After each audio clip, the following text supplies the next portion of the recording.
ॐ नमः सिद्धेभ्यः।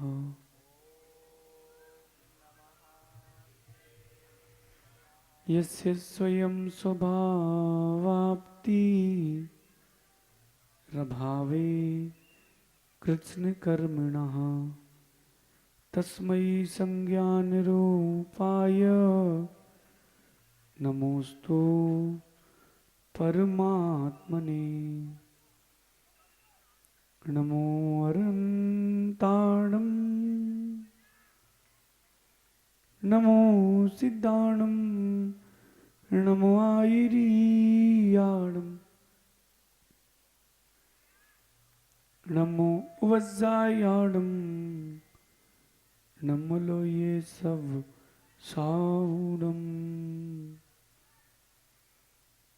अनंत अनंत परम सिद्ध भगवंतों की, देवादि देविका जराक्षी महावीर भगवान की, आचार्य प्रवर भगवत पूज्य पाद स्वामी की, आचार्य भगवान गुरुवर विशुद्ध सागर जी मुनराज की, तीन कम 9 कोटि महामुनराजों की।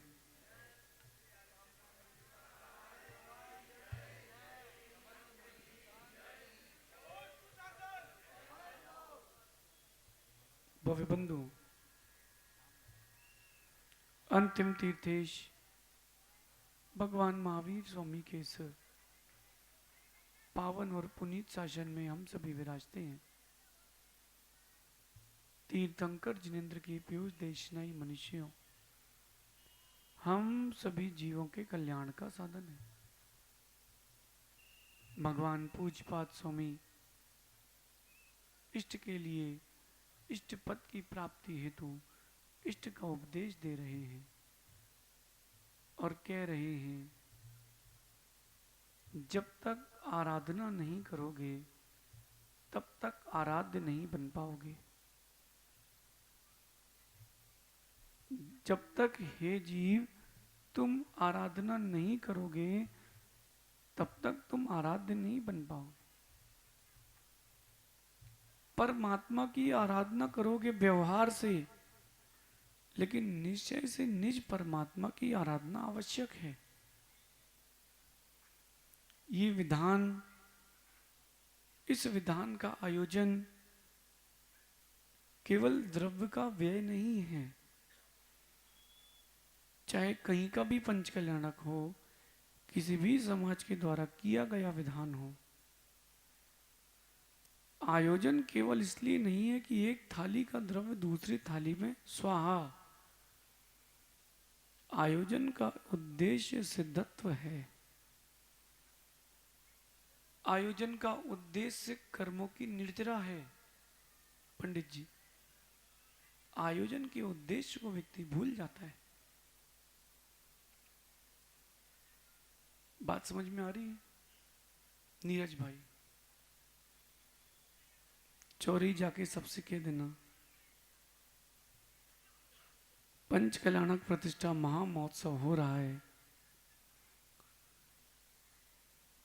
जितना तुम दिल खोल के भगवान की भक्ति करोगे उतना अधिक आनंद मिलेगा। एक जैन समाज की बहुत बड़ी कमी है पंडित जी, जहां धन का व्यय करना चाहिए वहां नहीं करती, जहां नहीं करना चाहिए वहीं करती है।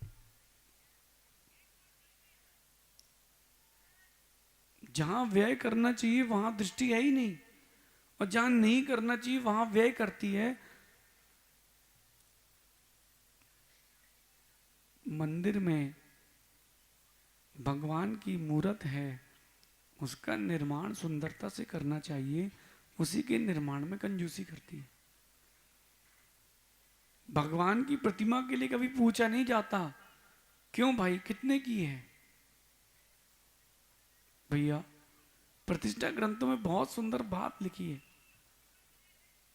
देव शिल्प में बहुत सुंदर बात लिखी है। जब मंदिर निर्माण और मूर्ति निर्माण का भाव आता है तो एक कारीगर को बुलाते हैं, उससे अपनी भावना प्रकट करते हैं, उसका तिलक बंधन करते हैं, उसका सम्मान करते हैं और उससे कहते हैं आप मंदिर का निर्माण कीजिए। प्रतिमा जी का निर्माण कीजिए, जब निर्माण पूर्ण होता है तब उससे कहते हैं ये जो मंदिर आपने बनाया है इसे हमें देने की कृपा करें, इसे हमें देने की कृपा करें। ऐसा नहीं होता, भैया बनी कि नहीं, कितने की बनाओगे? जब पंच कल्याणक प्रतिष्ठा जैसे महामहोत्सव होते हैं, जब बेटे की शादी में खर्च करने के लिए नहीं सोचा तो भगवान के पंच कल्याणक में खर्च करने में कौन सोचेगा? जो ऐसे महोत्सव में कंजूसी करते पंडित जी, उनका दहेज में, बीमारी में, इनकम टैक्स की रेट में, इनका वहीं जाता है। और जो इन आयोजनों में भगवान की भक्ति में समर्पित करते हैं, ऐसे लोगों का द्रव्य सुरक्षित रहता है। छतरपुर में एक सज्जन ने पंडित जी वेदिका की बोली ली और बोला वेदी हमारी तरफ से। वेदी बनना चालू हो गई, बीच में कोरोना फैल गया पंडित जी।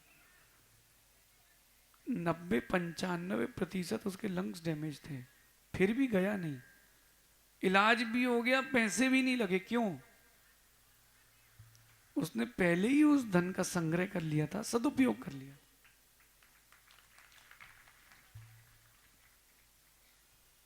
पहले ही विचार कर लो ना, होटल जाने में, दुनिया में घूमने में, अरे गुटखा खाने में आदमी नहीं सोचता, पंच कल्याणक के लिए बड़ा विचार करता है। बोलना भैया जहां बारीकी करना है वहां करो, जहां नहीं करना वहां मत करो।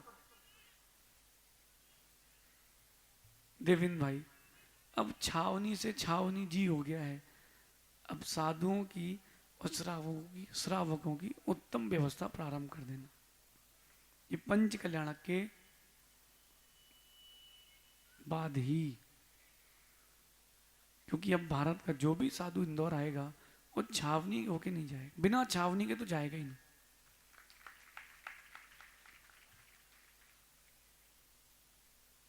पूजपात स्वामी से शिष्य पूछता है, भगवान आप कह रहे हो कि व्यक्ति की ऐसी अवस्था भी आती कि वो देखते हुए भी नहीं देखता, चलते हुए नहीं चलता, और तो और आत्मा के अलावा अन्य कोई वस्तु उसको दिखती ही नहीं है, कौन क्या कहां कर रहा है उसको इन सब चीजों से कोई प्रयोजन ही नहीं है, ऐसी शून्य अवस्था कैसे आती है? देखो आप प्रमित सागर जी, ऐसी शून्य अवस्था आती कैसे है? ध्यान से समझना। पंडित जी कुछ आवाज आ रही बाहर से, सुनते जाओ, वो तो चलने दो, सुनो ध्यान से। जो खिलाड़ी होता है उसको सब देखते हैं, लेकिन खिलाड़ी सबको नहीं देखता, खिलाड़ी सिर्फ खेल को देखता है। खिलाड़ी अगर सबको देखने लगे तो हो गया खेल समाप्त। खिलाड़ी क्या करता है? खेल को देखता है। बस पूजपात स्वामी कह रहे हैं, जो मोक्ष मार्ग का खिलाड़ी है और सिर्फ मोक्ष मार्ग को, आत्म तत्व को देखता है, सारी एकाग्रता हो जाती है, सारी एकाग्रता हो जाती है। श्लोक नंबर 43, क्या सुंदर बात कह रहे हैं। पूजपात स्वामी आपको व्यवहार भी सिखा रहे हैं और निश्चय भी सिखा रहे हैं, जो सीखना चाहो तो सीख लो। क्या कह रहे हैं पूजपात स्वामी पंडित जी? यो यत्र निवसन्नास्ते सा तत्र कुरुते रतिम, यो यत्र रमते तस्मात् धन्यत्र सा न गच्छति। यो यत्र निवसन आस्ते, जो जहां रहता है, निवास करता है, तत्र कुरुते रतिम सा, उसको उसी स्थान पर राग उत्पन्न, प्रीति उत्पन्न हो जाता है, और जो जहां एक जगह प्रीति उत्पन्न हो जाती है, व्यक्ति का रमण हो जाता है, धन्यत्र सा न गच्छति, फिर वो उस स्थान से कहीं जाने की इच्छा नहीं करता।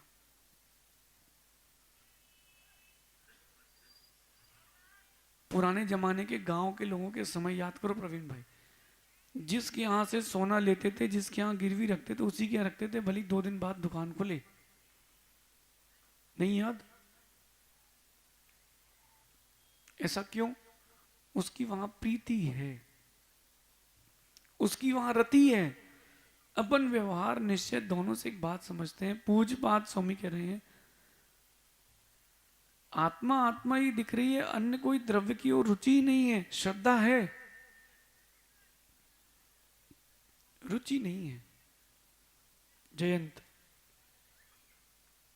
सारे तत्वों पर श्रद्धा हो, सारे गुरुओं पर श्रद्धा हो, रुचि भी हो, सेवा भी हो, लेकिन गुरु की विस्मृति ना हो।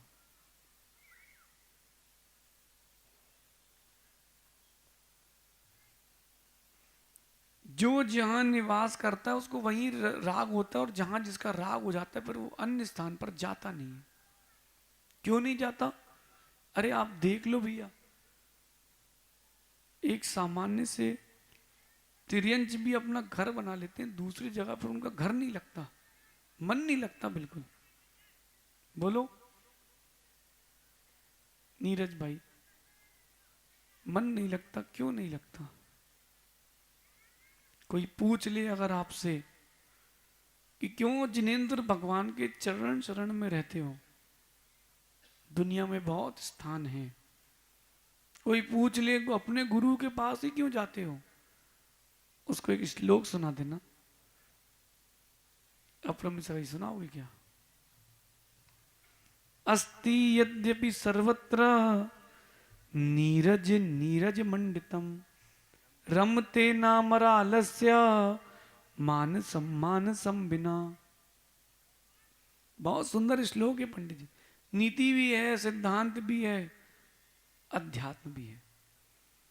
अस्ति यद्यपि सर्वत्र नीरज नीरज मंडितम, मैं मानता हूं कि इस विश्व में कमल से युक्त नीरज नीरज मंडितम, कमल से युक्त सरोवर अनेकों हैं। नहीं है क्या है? रमते ना मरालस्य, लेकिन हंस पक्षी का चित्त तो, हंस पक्षी का मानस तो मानसम बिना, उसका मन तो मानसरोवर पे ही लगता है। ऐसे ही चाहे हार हो चाहे जीत हो, गुरु चरण में, प्रभु चरण में मेरी प्रीत हो। कोई बोले तो ये श्लोक सुना देना। बोले भैया हम क्या कर सकते हैं? जैसे व्यसन करने वाले को पंडित जी कितने ही समझाओ, छोड़ता नहीं है। ऐसे ही बोलना भैया आपको दुर्व्यसन है, हमको प्रभु गुरु चरण की प्रीति का सत्व्यसन है। और ऊपर उठोगे तो जिसको आत्मा की लीनता का व्यसन लग जाए, व्यसन, हाँ घबराओ नहीं, व्यसन का अर्थ होता है संस्कृत में आदत, पुनरावृत्ति। तो जिसको आत्म तत्व की लीनता का व्यसन लग जाए, फिर उसको कोई और चीज रुचती नहीं है, फिर और कोई चीज रुचती नहीं है। अरे हर गांव में एक प्रसिद्ध होता है चाय वाला, चाट वाला। क्यों शैलेश, है तुम्हारा भी कोई चाट फुल्की वाला? कौन है? हैं? अब अपन नाम नहीं लेते, ऐड हो जाएगी। बताओ तो जरा भी आप। वो एक चाट वाला, एक चाय वाला, एक कोई भी वस्तु वाला बड़ा प्रसिद्ध होता है। पंडित जी हमने सोने की चांदी की दुकान में ऐसी लाइन लगते देखी है। सुबह 7 बजे लाइन लगती है, दुकान खुलती है 9 बजे। सोना लेने आया है, पैसा दे करके, जैसे आपके यहाँ चावल पड़े रहते ना तिनके से, ऐसे ही ऐसे उसके यहाँ सोने की वेस्टेज निकलती 5-5 किलो की। आंखों से देखा है, सब बता रहे हैं। फिर भी व्यक्ति पड़ोसी की दुकान खाली फिर भी वहीं जा रहा है, क्यों? यो यत्र निवसन नास्ते सातत्र कुरते रहते। जहां जिसका चित्त एक बार लग जाए फिर आप उसको वहां से भ्रमित नहीं कर सकते। अब व्यवहार में आओ और निश्चय में आओ। पहले व्यवहार से देख लेते हैं। जब कोई व्यक्ति घर से, परिवार से, मित्रों से, संबंधियों से, पत्नी से, बच्चों से राग करता है, उसको कुछ नहीं दिखता। बोलो आर्यन, उसको कुछ नहीं दिखता। उसको केवल अपने राग की पूर्ति दिखती है और कुछ नहीं दिखता। बिल्कुल उसको आप कितनी समझाओ भैया कि घर परिवार दुख का साधन है, जो तुम कर रहे हो गलत है। नहीं नहीं ठीक है, बोले बात तो सही है महाराज जी। अभी हम बोलेंगे सब ताली बजाएंगे, लेकिन उठ करके सब घर चले जाएंगे। एक ये नहीं बोलेगा कि मैं दीक्षा ले रहा हूं। ईश्वर भी कहेगा महाराज जी बहुत अच्छी बात, बिल्कुल आपने सत्य कहा, आपके प्रवचन सुनते बहुत अच्छा लगता है। अच्छा लगता है तो चलो। चलो नहीं, बोले महाराज जी अच्छा तो लगता है लेकिन जाएंगे नहीं।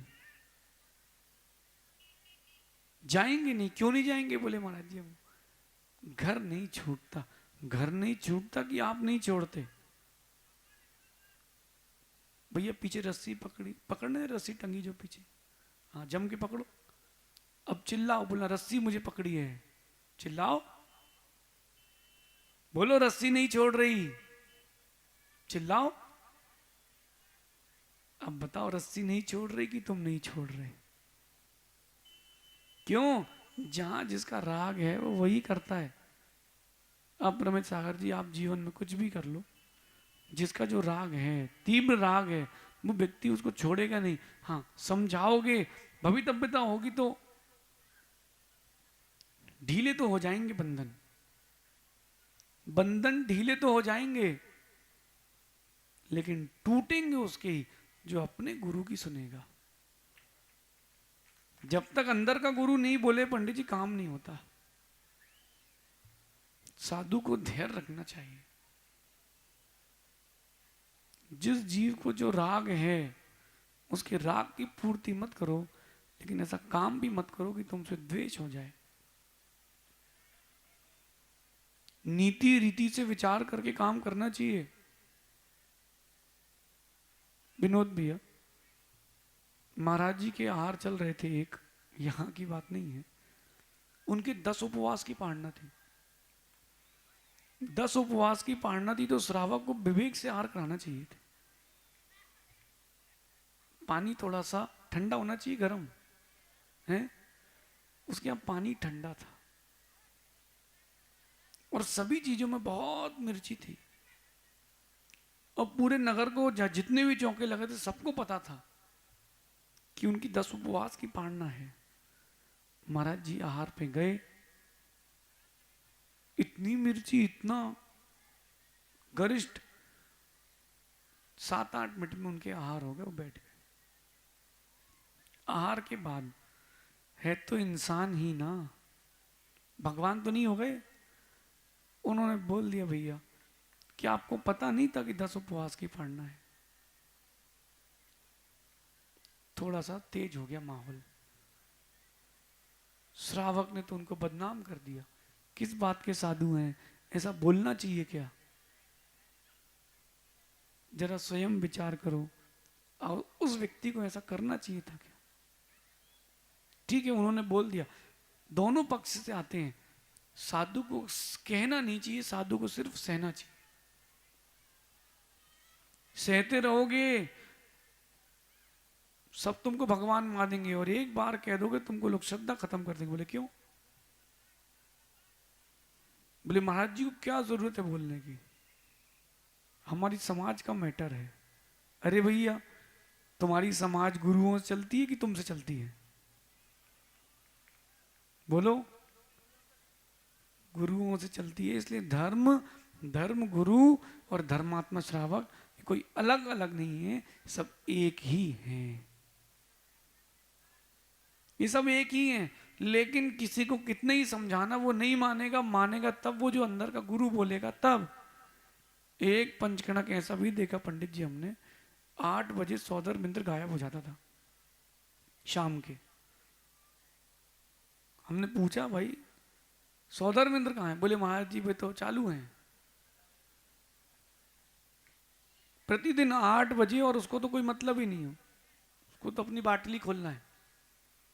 उसके बेटे से पूछा मैंने, बेटा पिताजी कहाँ हैं? बोले पापा तो हिसाब कर रहे हैं। ठीक है। अगले दिन सुबह स्टेज में मिले, मैं उनको प्यार से बोला, मैंने कहा भैया देखो आपकी क्रिया के बारे में पूरे नगर को पता है, लेकिन आप सोचो तो इससे लाभ है कि हानि? बोले महाराज जी एक बात बताओ मुझे, जो व्यक्ति शराब पीता है वो नरक जाता है कि स्वर्ग? मैंने कहा भैया दुर्गति मिलती है, जरूरी नहीं कि नरक ही जाए, लेकिन दुर्गति ही मिलती है। तो बोले हमारी होगी ना, आप क्यों टेंशन ले रहे हो?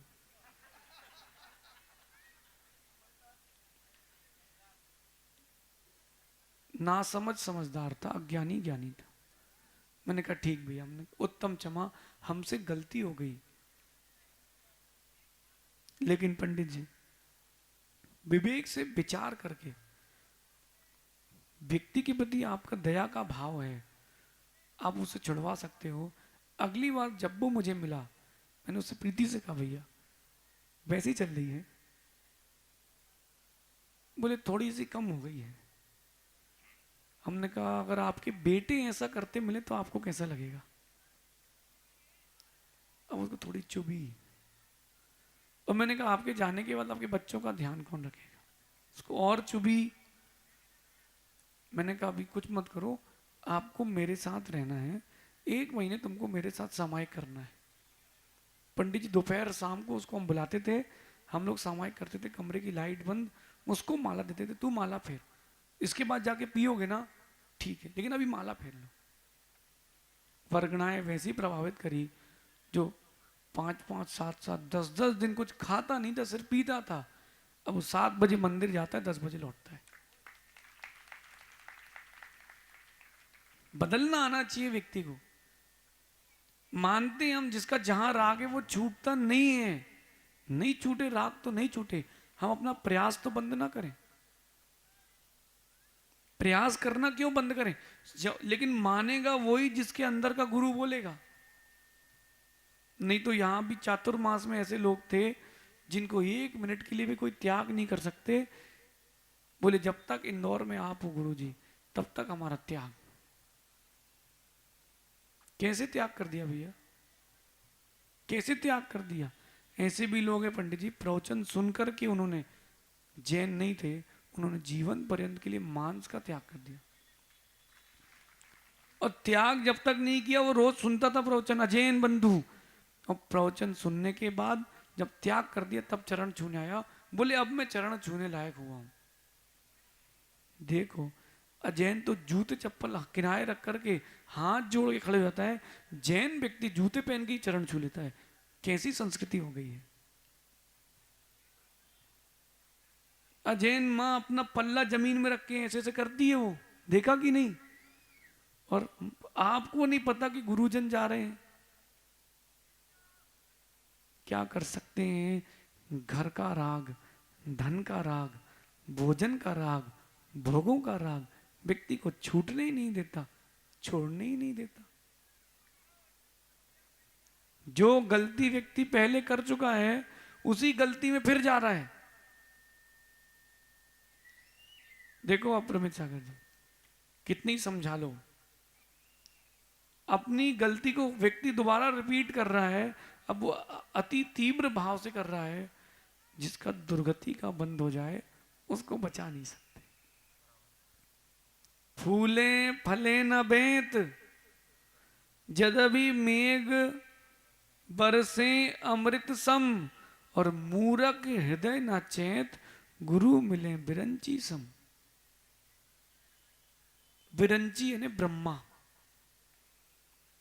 फूले फले ना बेंत, देखो ये बेंत की लकड़ी है पिच्चे की, मारने के लिए नहीं यूज करते, सुनो ध्यान से। फूले फले ना बेंत, बादल अमृत जैसे गिर जाएं तो भी ये बेंत की लकड़ी में ना फूल आते ना फल आते। कैसे ऐसे ही होता है, मूर्ख हृदय न चेत, उसको कितनी समझा लो, ब्रह्मा जैसे गुरु मिल जाए समझाने वाले, फिर भी व्यक्ति नहीं मानता, उसको तो वही विषयों में ही जाना है। मुझे तो एक बात पूछनी है आप सबसे, जिन जिन के विवाह हो चुके हैं और बच्चे हो चुके हैं, अथवा जिनके विवाह नहीं हुए हैं, दोनों से बात करते हैं। जैसा जीवन आप जी चुके हो, कितने लोग हैं कि अपने बच्चों का जीवन भी वैसे ही चाहते हैं? ध्यान से सोचना, जैसा आपने जीवन जिया है युवा अवस्था से लेके प्रौढ़ अवस्था से लेके वृद्ध अवस्था तक, जैसा आप जी चुके हो, कितने लोग बोलेंगे कि मेरा बच्चा ऐसा जी सकता है? पंडित जी देख लो हाथ, देख लो हाथ। जैसा आपने जिया है, आपकी संतान ऐसे जिएगी, आपको कैसा लगेगा? कठिन है, कठिन है। आप नहीं सुधर पा रहे हो, आपके बच्चे भी नहीं सुधरे मिलेंगे, क्योंकि वो सीखेंगे आपसे ही, सीखेंगे आपसे। बिहार में देखा हमने, एक मुर्गी जा रही थी, मुर्गी, उसके पीछे 8-10 चूजे थे। तो रोड के किनारे जो मिट्टी पड़ी रहती है, वो मुर्गी थोड़ा आगे जाए, फिर पैरों से ऐसे ऐसे करे, एक दाना नीचे से निकालती थी जमीन से और चुग लेती थी, चली जाती थी। जो उसके चूजे थे, उसके बच्चे थे, वो भी वैसे ही कर रहे थे। बच्चे भी पैर से ऐसा करके देख रहे, दाना है नहीं है, चलो आगे। बच्चे किससे सीखते हैं? तिर्यंच का बच्चा उसकी माँ से सीख रहा है, फिर आप तो मनुष्य हो, आपके बच्चे किससे सीखेंगे? सुबह से शाम तक पढ़ाई पढ़ाई पढ़ाई, कोचिंग कॉलेज। पता है आपको कोचिंग जा रहे कि कॉलेज? जरा एक बार घुमाओ भंवर कुआं, नाम ही सही रखा उसका, भंवर कुआं। विषय वासनाओं के भंवर में, कुएं में फंसे पंडित जी। ऐसे हाथ में सिगरेट का डिब्बा, और यहां सिगरेट, लड़का नहीं लड़की। इतने वो जोश से फूक रही, मतलब जैसे कि कोई राजा महाराजा के पद में हो। क्या परिस्थिति है पंडित जी। अच्छा, उसको वहां से बाहर लाना चाहोगे, वो जीव बाहर नहीं आएगा। ऐसे ही आप लोग ही तो हो, कोई मदिरा में, मदिरा के मोह में लीन है, कोई मोह की मदिरा के मोह में लीन है, लीन सभी हैं। वो जो सिगरेट नहीं छोड़ पा रहा है, उसको देख के कैसा लगता है? उसको देख के कैसा लगता है? ये भगवान बोले सिगरेट नहीं छोड़ पा रहे, जरा अपने आप में दृष्टि तो रखो, अपने आप में तो देखो। वो मोह की नहीं छोड़ पा रहा है, तो मोह की नहीं छोड़ पा रहे हो, और वो व्यसन की नहीं छोड़ पा रहे है। इसलिए अपने जीवन में आज से ही विचार प्रारंभ कर दो। घर का राग, संबंधियों का राग, इनसे दूर होना प्रारंभ कर दो। प्रयास करो, विजय होगी। यो यत्र निवसन्नास्ते सातत्र कुरते रतिम। महाराज जी आप तो कह रहे कि वो वहीं राग करता, उसे छोड़ता नहीं। हाँ बिल्कुल सही है। हम तुमसे कब कह रहे कि तुम अपना घर छोड़ो? घर मत छोड़ो, घर वाली मत छोड़ो, घर के लोगों को मत छोड़ो, उनसे राग छोड़ दो, वो अपने आप छूट जाएंगे, वो अपने आप छूट जाएंगे। जितने कुंवारे बच्चे, हो सकता भैया उनका बड़ा पुण्य का योग हो। जितने बच्चे हैं भैया, बच के रहना भैया। शहीद हो गए एक बार तो हो गए भैया, एक बार शहीद हो गए तो हो गए। फिर नीतिकार कहते हैं, फिर आके रोते हैं गुरुओं के पास, ऐसा हो रहा है वैसा हो रहा है, तो अब रो, हमसे पूछ के कहते क्या घोड़ी पे बैठने। मनुष्य के कितने पैर होते हैं? 2, तिरंज किए, शादी हो गई तो कितने पैर हो गए? तो मनुष्य हो गए कि तिरंज? 6 पैर किसके होते हैं? बोलो ना। और 8 पैर? बढ़ाते जाओ पैर, मक्खी और मकड़ी जैसे जीवन चलेगा। फिर इधर उड़ के बैठना, उधर उड़ के बैठना, और आखिरी में 8 पैर हो जाएंगे, 6 पैर हो जाएंगे, फिर अपने ही जाल में फंस के ओम नमः। 2 पैर वाले हो तब तक क्या हो, विचार कर लेना क्या चल रहा है। हाँ, मुस्कुरा तो सब रहे हैं, मानेगा कौन? कोई है जो बोलेगा हाँ महाराज जी मैं मुनि बनूंगा? कोई है एक आध? राम। अब क्या, आप तो आम पे चक गए पूरे, पिंड खजूर से छुआरे हो गए। अब क्या, अभी भी चलो, कौन मना कर रहा है? चलो, पक्का है? ठीक है भैया, इनके लिए चिटाई विटाई और एक पानी की कैन की बाल्टी। देख ले अप्रमेय सागर जी, देख लेना चेहरा, बिहार हो जो गायब हो जाए अगर। हाँ जी, टोपी लगा के आते ना जब, और हमारे जाने के बाद ये दिख जाए तो बोलना भी तुमने भरी सभा में हाथ उठाया था, पीछे नहीं हटना। अरे जो एक बार बोल दिया सो बोल दिया, और जो पीछे हट जाए विनोद भाई, उसका कोई जीवन विश्वास नहीं करना। उसको मौका पड़े उसकी मदद करना, लेकिन उसका विश्वास नहीं करना है। तुमको कैसे पता?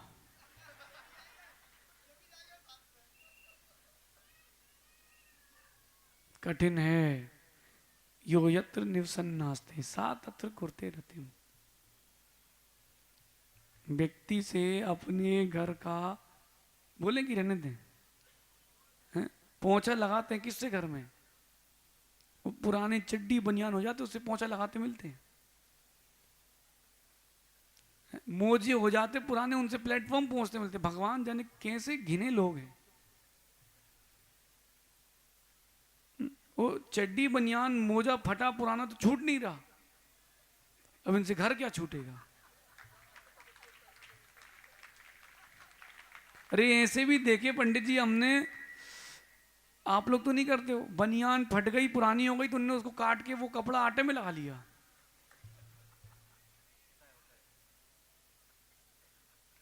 बाप रे। यो यत्र निवसन्नास्ति, यो यत्र निवसन्नास्ति। कहां राग जा रहा है, विचार तो करो। और व्यक्ति कहता है महाराज जी बोले राग है ही नहीं हमारा, हमें कोई राग ही नहीं है, हम तो विरक्त हैं। तो विरक्त हो तो घर पे क्यों? फिर चलो साथ में। कहाँ है भैया माता पिता भगवान के?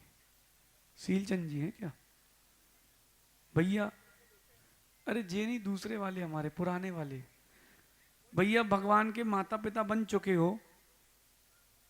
जब माता पिता बन चुके हो भगवान के, अब एक बार सत्य में तीर्थंकर की प्रकृति के बंद का भी प्रयास करो। कब?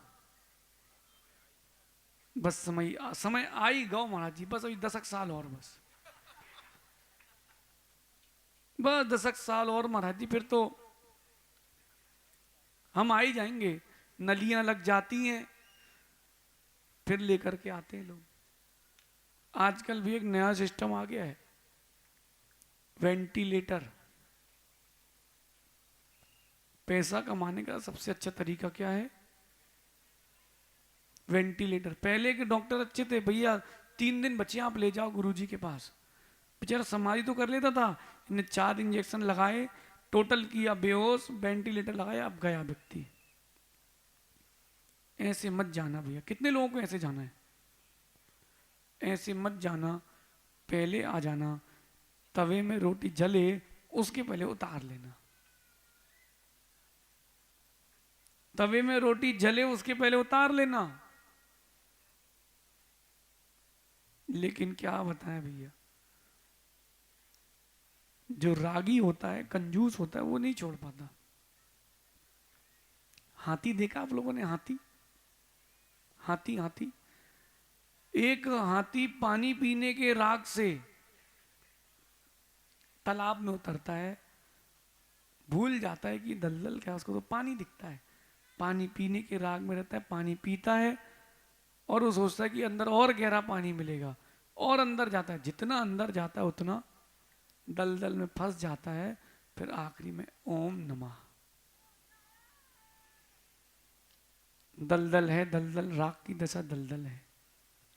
अब पूजपात स्वामी कह रहे जिसकी ऐसी राग की दशा है, बताओ उसको कितनी समझाओ, उसको कुछ दिख रहा है क्या? ऐसे ही जिसकी वैराग्य की दशा है, निश्चय में है, उसको भी कुछ भी समझाओ, दुनिया की बात बताओ, उसे कोई फर्क नहीं पड़ता, उसको आत्म तत्व ही दिखता है। भैया अपने अपने मन में विचार कर लेना। आज रायपुर में पंडित जी 3 जीव ऐसे हैं जिनको अब बैराग की लौ लग चुकी है। 3 मुनि दीक्षाएं आज होने वाली है। विशेष बात यह है कि उनको उन गुरु से दीक्षा मिल रही है जो विशुद्धि के साथ जीते ही नहीं, विशुद्धि के साथ जीना भी सिखाते हैं।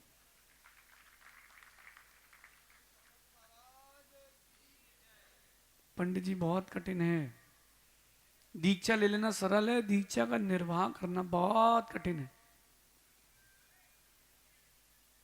कार्तिक शुक्ल त्रयोदशी आज का ही दिन था, शाम को लगभग 4-5 बजे हम लोगों की दीक्षा हुई थी। पंडित जी, हमने उसकी भीड़ जीवन में पहली और आखिरी बार देखी थी। और वो जो पांडाल था, चारों तरफ वो वाली पुलिस लगी थी, वो जो वो पकड़ती ना, जाली पकड़े खड़ी होती, क्या बोलते उसको, हैं? वो जो मिलिट्री वाली होती है, वो खड़ी थी और बोला कि दीक्षार्थी भैया आए। तो हम लोग कमरे से आए उस तरफ से, मंगलगिरी में, सागर में। तो वो पुलिस वाला हमको जाए ना दे अंदर, बोले पास दिखाओ। हमने कहा भैया हम अंदर, हमारा ही तो कार्यक्रम है। बोले हाँ पास दिखाओ। अरे मैंने कहा भैया दूल्हा बाहर तो बाराती अंदर, क्या कर लोगे तुम लोग भाई, हीरो तो मैंने कहा हम ही लोग। बोले नहीं पास दिखाओ पहले तुम। बोले ऐसे बहुत आते सच धज के। बोले पंडित जी वो माने नहीं, फिर खबर की स्टेज में, तो उन्होंने बोला भैया जी लोग इस नंबर गेट पर खड़े हैं, वहां से उनको आने दिया जाए। तो गेट खोले, हम अंदर आए। फिर दीक्षा होने के बाद वही पुलिस वाला देखता, अरे भगवान कौन को रोक लिया था।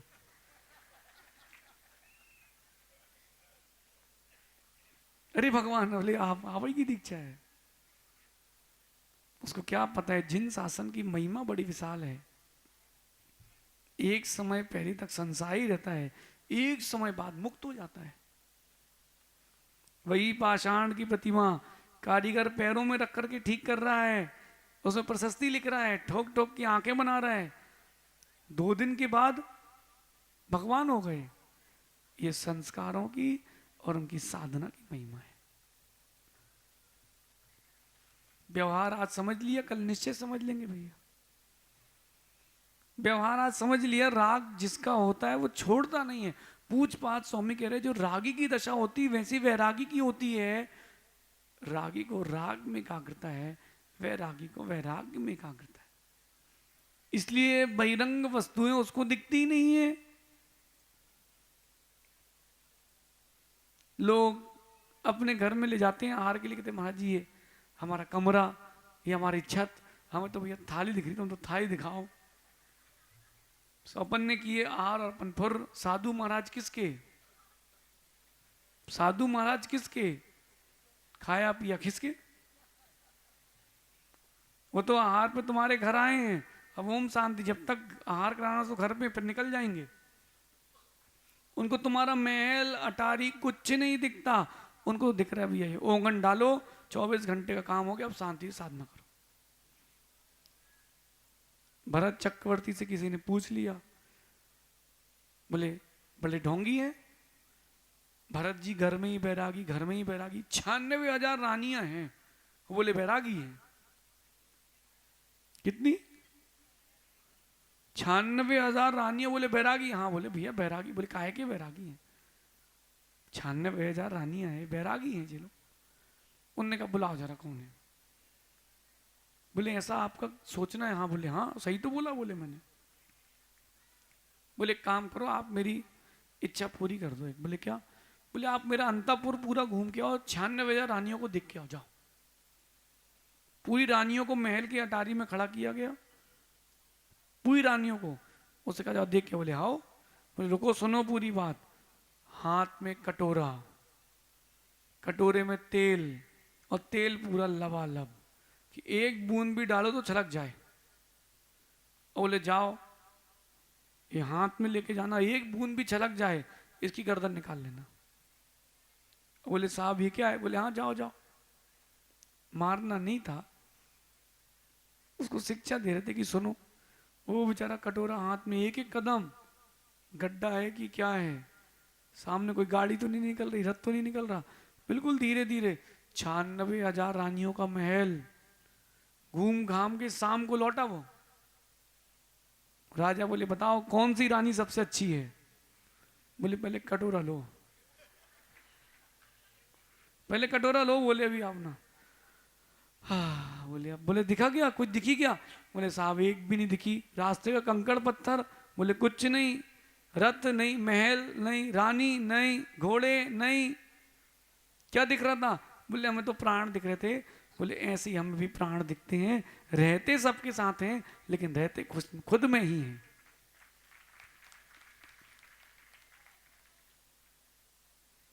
लगता कुछ और है, होता कुछ और है, दिखता कुछ और है, ज्ञान कुछ और है। इसलिए जो जहां लीन होता है, जहां तीव्र राग होता है, जहां तीव्र वैराग होता है, व्यक्ति को वहां कुछ समझ में नहीं आता। शुभम, जब व्यक्ति को तीव्र राग होता है या तीव्र वैराग होता है, उसको कुछ समझ में नहीं आता। राग की चर्चा कर ली, कल वैराग की कर लेंगे। कल फिर आओगे आप लोग? हैं? पर्याय तो रहेगी, कोई ना कोई तो रहेगी। द्रव्य बिना पर्याय के कहां रहता है? परिणाम रहे सो फिर मिलेंगे। आप सभी एकाग्रचित्त होकर के राग से दूर होने का भरसक प्रयास करें, क्योंकि राग जीव को बाहर निकलने नहीं देता। क्योंकि राग में रहोगे तो विशुद्धि जा रही है, और वैराग में रहोगे तो विशुद्धि जारी है कि जा रही है? जारी है कि जा रही है? जा रही है। जिनकी जा रही है उनकी दुर्गति आ रही है, और जिनकी विशुद्धि जारी है उनकी सद्गति निकट आ रही है। आप सभी विशुद्धि जारी रखें, विशुद्धि जारी रहेगी, सद्गति की भी लब्धि होगी। शेष आगे विचार करेंगे। भगवान महावीर स्वामी की, सभी लोग आचार्य भगवान गुरुवर विशुद्ध सागर जी महाराज की। सभी लोग अपने अपने स्थान पर बैठे रहें। बस एक चर्चा आपसे और करूंगा।